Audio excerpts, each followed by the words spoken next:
두려워하며 이런 권능을 사람에게 주신 하나님께 영광을 돌리니라. 아멘. 오늘 말씀의 제목은 죄책감에서 자유함으로 라는 제목으로 함께 말씀을 나누도록 하겠습니다. 제가 5분 동행을 계속 영상으로 올리는데 조회수가 얼마나 되나요?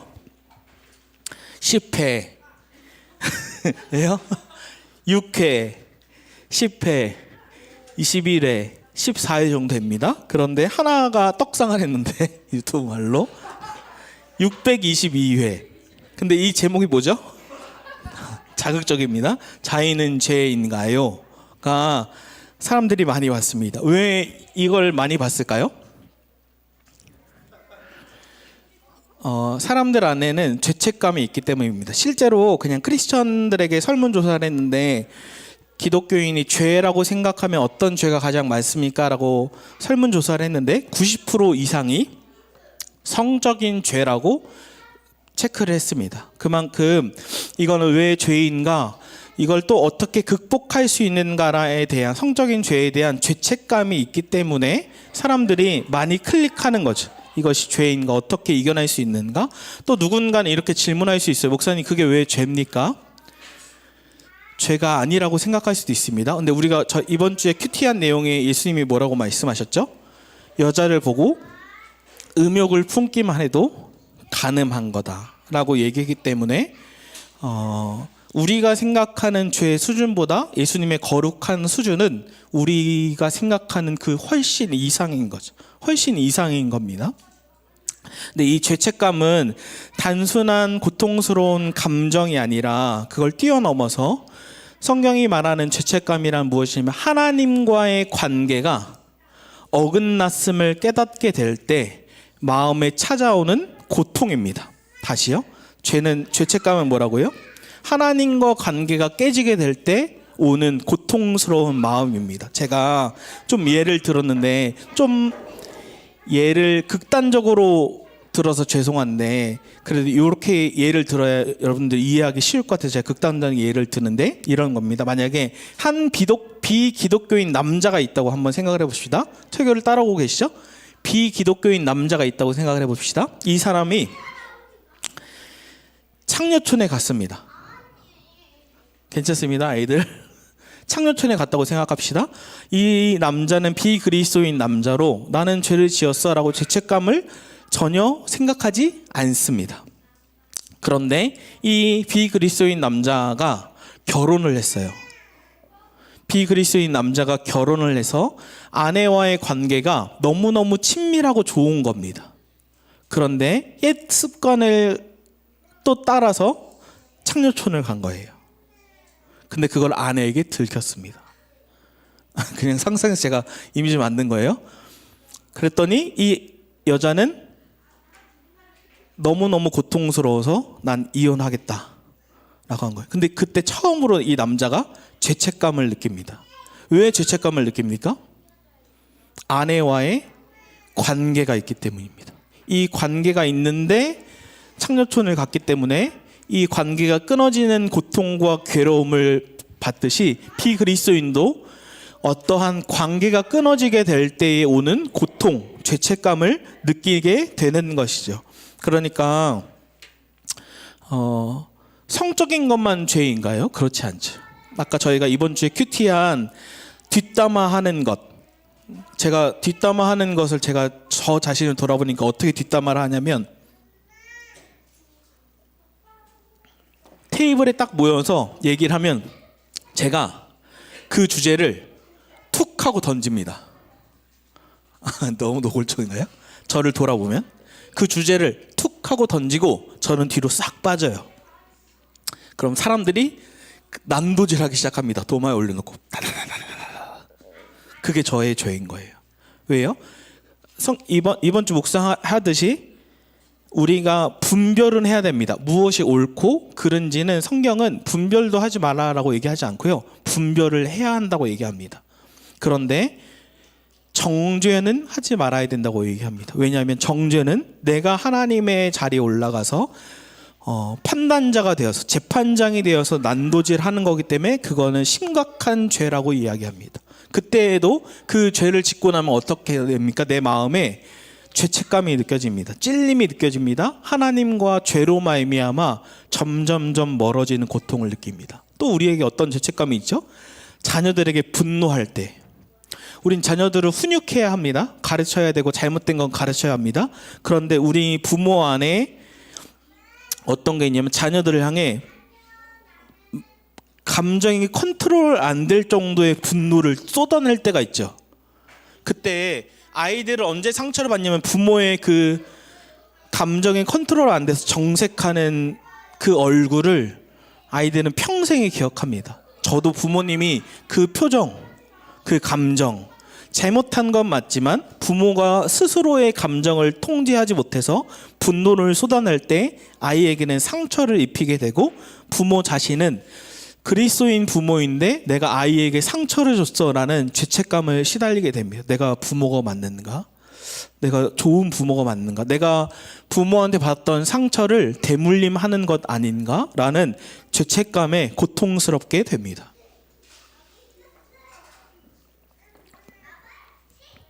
그럼 오늘 본문 한번 읽어볼 텐데 2절을 한번 읽어볼까요? 큰 목소리로 시작.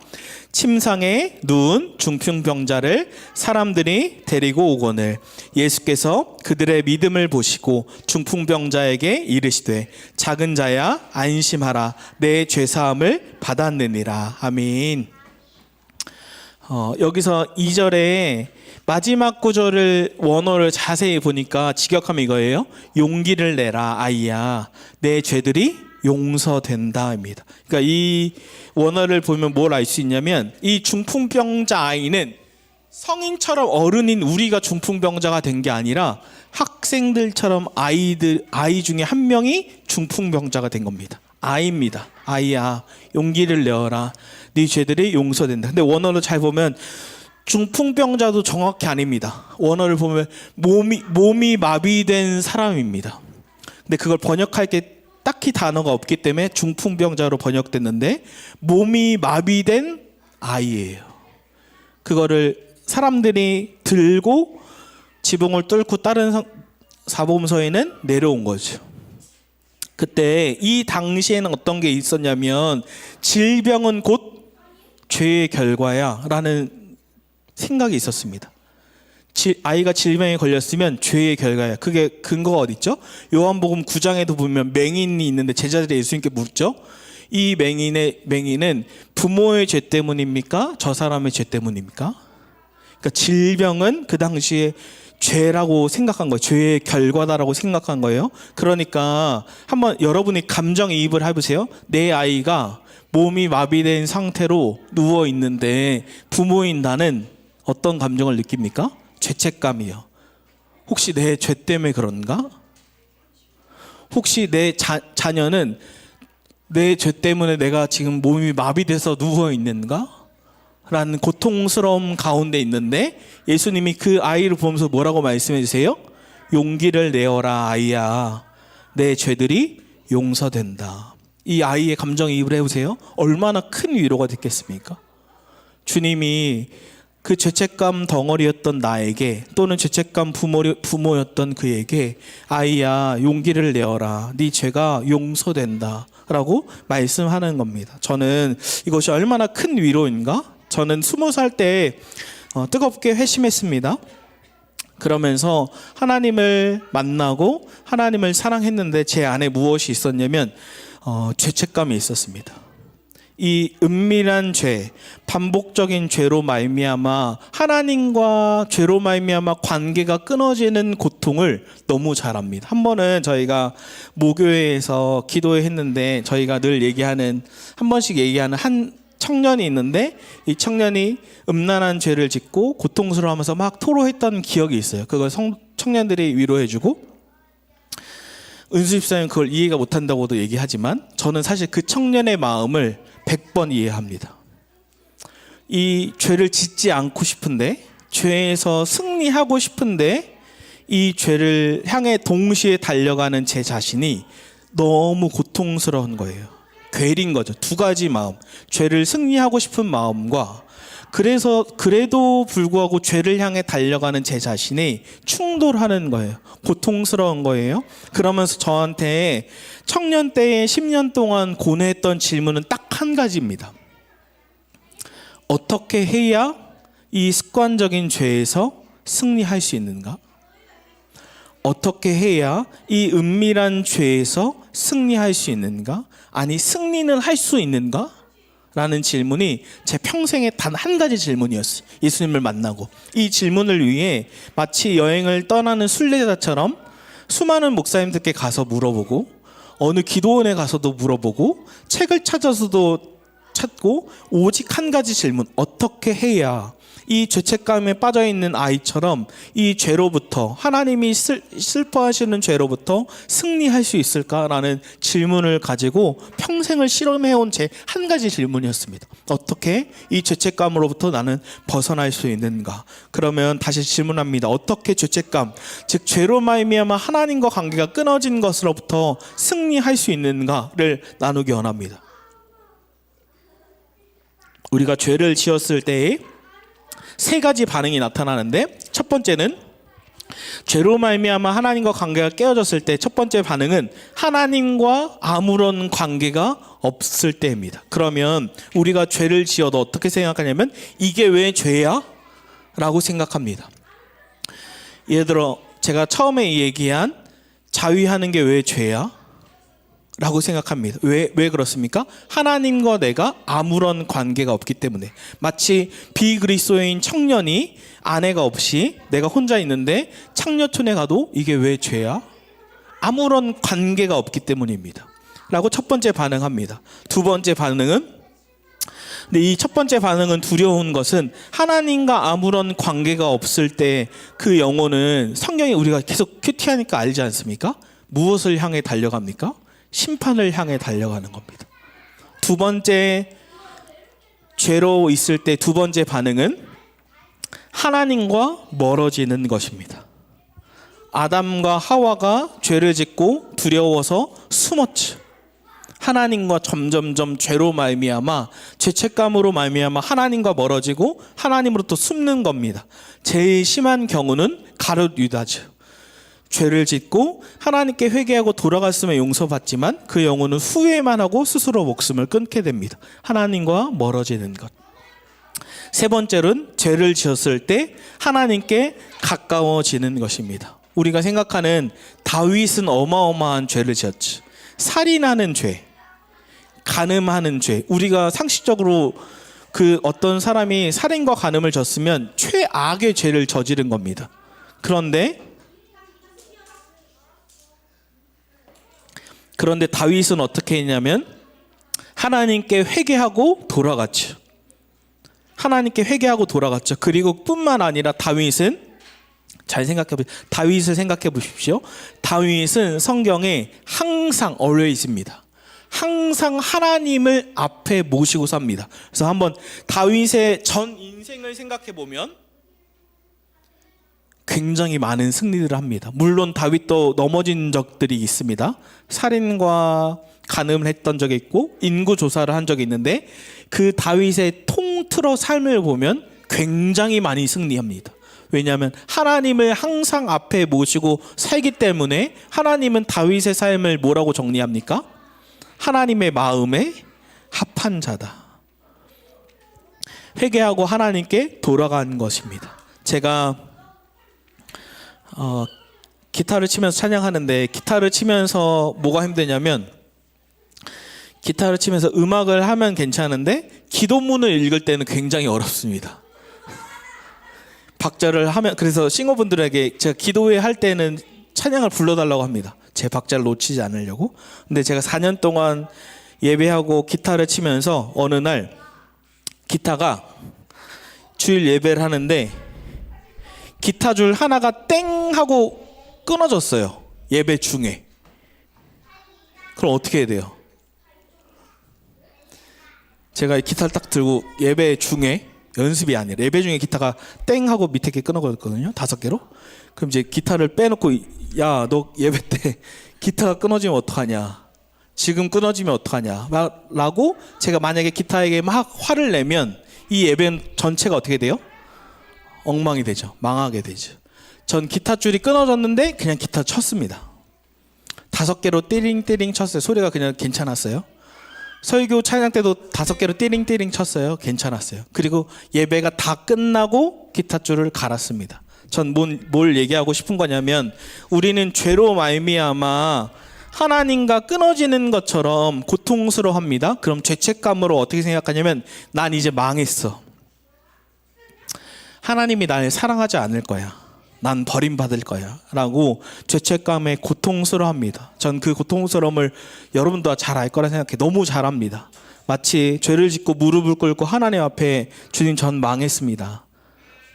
괴롭습니다. 근데 하나님은 우리가 하나님께 그 죄를 고백하고 회개할 때 하나님은 마치 기타줄에 새 줄을 다시 연결해 주는 것처럼 하나님은 우리와 다시 새 줄을 연결시켜 주는 겁니다. 우리 마태복음 9장 5절 6절 말씀 한번 읽어볼까요? 시작. 내 죄사함을 받았느니라 하는 말과 일어나 걸어가라 하는 말 중에 어느 것이 쉽겠느냐. 그러나 인자가 세상에서 죄를 사하는 권능이 있는 줄을 너희로 알게 하려 하노라 하시고 중풍병자에게 말씀하시되 일어나 내 침상을 가지고 집으로 가라 하시니. 아멘. 아주 난해한 구절이라고도 이야기하는, 여러분 생각해 보세요. 죄사함을 받았느니라는 말과 중풍병자에게 일어나 걸어가라 라는 말 중에 어느 것이 쉽습니까? 퀴즈. 둘 중에 어느 게 쉬워요? 전 반대로 많이 어느 게 어렵나? 이런 묵상을 했는데 한번 생각해 보십시오. 바리새인들이 예수님께 시비를 건 거거든요. 아이에게 일어나라, 네가 죄사함을 받았다라고 하니까 바리새인들이 당신이 뭔데 죄사함을 받았다라고 하는가? 라고 생각하니까 예수님이 이 두 가지를 얘기하는 거예요. 그럼 제가 바리새인이라고 생각해 보십시오. 제가 당신은 이스라엘 백성이고 이스라엘 민족이니까 하나님 믿죠? 당신 구원받았습니다 라고 말하는 게 쉬울까요? 만약에 윤주영 선생님 죄송해요. 중풍병자로 누워있는데 일어나 걸어라. 이게 쉬울까요? 구원받았다고 말하는 게 쉽죠. 일어나 걸어라고 하는 건 불가능하니까 저한테. 사람한테는 죄사함을 받았느니라가 말이 쉽습니다. 그런데 잘 생각해 보십시오. 예수님은 다른데, 예수님은 우리가 지금 큐티하죠? 예수님이 치유하는 건 어떻게 합니까? 손만 만져도 치유되고 말씀 하나면 일어나고 예수님께는 권능으로 일어나는 게 너무 쉽습니다. 그런데 죄 사함을 받았다. 구원은 예수님이 말로만 하면 끝입니까? 아닙니다. 예수님은 이 우리의 진짜 죄를 사하기 위해서, 왜냐하면 하나님은 공의의 하나님이고 사랑의 하나님이기 때문에 말로만 넌 구원받았어 하고 끝이 될 수 없고, 예수님은 십자가에 올라가서 하나님의 심판, 우리가 받아야 할 심판을 반드시 받아야만 하나님의 사랑이 성취되기 때문에 네 죄사함이 받았다라는 죄사하는 권능을 임하기 위해서는 예수님은 직접 죽으셔야 했습니다. 예를 들어 봅시다. 만약에 김태형 집사님이 유경준 집사님을 때렸습니다. 그래서 유경준 집사님이 화가 났어요. 아니 형님, 내가 아무리 형님이어도 저를 때리면 됩니까? 화가 나고 용서가 안 되는 거예요. 근데 갑자기 제가 등장해서 김태형 집사님 죄를 용서합니다. 제가 갑자기 그러면 유경준 집사님 입장에서는 어이가 없죠. 아니 지금 나를 때렸는데 내가 용서해야 할까 말까인데 왜 장사나 목사가 아무리 형님이어도 죄를 용서한다고 하나, 어이가 없겠죠. 제가 용서할 수 있는 건 딱 하나의 경우입니다. 유경준 집사님이 저에게 종속되어 있을 때, 저의 종이거나 노예였을 때는 가능합니다. 가능하죠. 제가 용서합니다 라고 해도 유경준 집사님은 알겠습니다. 제가 왜 이 얘기를 하냐면 하나님께서 중풍병자 아이를 향해 네가 죄사함을 받았다라고 하는 목적은 무엇을 의미하냐면 하나님 자신이 창조주라는 겁니다. 하나님 자신이 완전한 구원자가 되시며 이 사람은 피조물이 되는 거라는 겁니다. 동시에 잘 집중해 주십시오. 이 피조물인 인간은 하나님께 죄를 범한 겁니다. 어떤 죄를 범했습니까? 모든 죄예요. 우리가 얘기한 음란의 죄, 뒷담화하는 죄, 분노하는 죄, 하나님의 자리에 올라가는 죄를 진 겁니다. 그래서 그리스도는 말로만 우리를 향해 너가 구원받았어 라고 끝난 것이 아니라 대신해서 죄책감, 죄로 말미암아 하나님과 끊어진 그 고통을 대신해서 올라가서 예수님이 십자가에 죽으실 뿐만 아니라 예수님은 십자가 위에서 진짜로 하나님과 끊어지는 고통, 나의 하나님 어찌하여 나를 버리셨습니까? 원래는 누가 경험해야 되는데? 우리가 하나님과 끊어지는 고통으로 영원히 심판받아야 되는데 예수님께서 마치 중풍병자처럼, 마치 마비된 몸처럼 십자가 위에서 모든 죄를 대신해서 하나님과 끊어지는 고통을 경험하신 겁니다. 왜요? 우리를 구원하려고. 마비된 몸에서, 죄책감에서, 영원한 죄로 하나님과 끊어진 관계로부터 구원하기 위해서 대신해서 십자가 위에 올라가신 겁니다. 제가 한 조각상을 봤는데 이 조각상은 십자가 위에 올라 있는데 단 한 손만 내려와 있습니다. 이렇게. 제가 이걸 묵상하는데 너무 마음이 뭉클한 거예요. 마치 주님이 저에게, 죄책감 덩어리인 저에게 안심해라, 용기를 내어라 아이야, 네 죄가 사함을 받았다. 여러분, 우리에게 소망이 있는 이유는 그 그리스도께서 우리 안에 영원히 들어오셔서 우리를 향해 매일매일 얘기하시는 거예요. 용기를 내어라, 안심해라 아이야, 네 죄가 사함을 받았다. 너가 나에게 돌아오기만 하면 나는 언제나 다시 너와 연결해 줄 거고 선을 연결해 줄 거란다 라고 말씀하시는 겁니다. 그러면 우리에게 진짜 소망은 무엇입니까? 그 손 내미시는 예수님이 내 안에 들어오셔서 나와 함께 함으로 반복되는 죄에서 승리하게 하시는 겁니다. 우리 윤지영 선생님이 저 선물해 줬어요. 위드처치 주황색 너무 이쁘죠? 마치 이런 겁니다. 서두에 제가 그 얘기를 계속 하는데, 비그리스도인 청년이 창녀촌에 갔다가 아내에게 들키고 회개했습니다. 상상을 해보는 겁니다. 이 남자가 하나님을 만나고 회개하게 됐습니다. 그리고 아내와 같이 길을 걷습니다. 근데 그 옛날에 걸었던 창녀촌을 걷는 거예요. 한번 생각해 보십시오. 아내와 함께 있는데 이 남자가 그 창녀촌에 다시 들어가겠습니까? 안 들어가겠습니까? 안 들어가죠. 근데 이 뉘앙스를 한번 잘 보십시오. 아내와 함께 있는데 나 가면 안 돼, 가면 안 돼, 이런 뉘앙스입니까? 아니면 못 들어가죠. 이 뉘앙스를 잘 기억해 주시겠어요?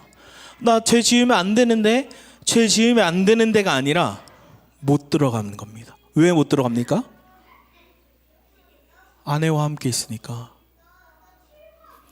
핸드폰으로, 노트북으로, 컴퓨터로 음란물을 들어가는데 예수님이 함께 계시는 게 머리로 아는 게 아니라 진짜 마음으로 믿어지면 어떻게 됩니까? 죄 안 져야 되는데 가 아니라 못 짓게 됩니다. 여러분 생각해 보세요. 어린 아이 중에 은성이 한 명만 존재감이 크죠. 은성이 있으면. 은성이 한 명만 있어도 죄를 지을 수 있겠습니까? 없겠습니까? 없습니다. 우리가 식탁에 앉아서 뒷담화를 누가 딱 던졌어요. 저처럼. 근데 의자에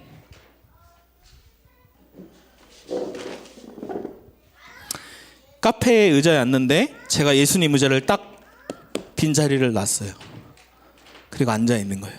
뒷담화 주제를 딱 던져요. 예수님이 같이 있는 게 믿어져요. 그럼 어떻게 합니까? 그 얘기 그만하자. 불쌍하긴 하지.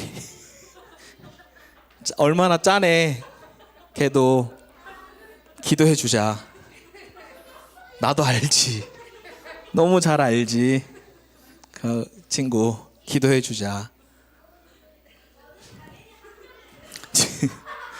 집에서 아이에게 분노하려고 하는데 목사님이 같이 옆에 있어요. 제가 초라한 장사나 목사 한 명만 있어도 그 분노하던 게이지가 목사가 옆에 있다고 달라집니다.